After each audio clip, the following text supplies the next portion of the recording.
Couple of things right out of the gate that we want to talk about, which is what insights have we gotten just from the COVID period itself.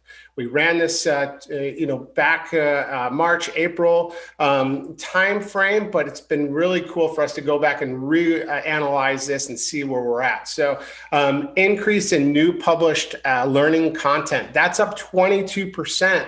What we're finding is a lot of people are trying to make their content a little bit more relevant to the current situation. So is my product spec sheet relevant to a COVID world?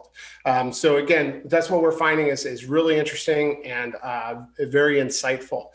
Also, at the same time, a number of daily users has increased, and right out of the gate increased quite a bit. And it dropped down a little bit, but what's really interesting is that it's really kind of stayed about 160% greater than previous to COVID, which again is great because it's showing that people are turning to, in this case, the Rallyware platform to find that information that they normally would have either gotten from a leader or from a face-to-face conversation, or maybe even on Facebook from a user group at some point, but they're turning here to find that specific information.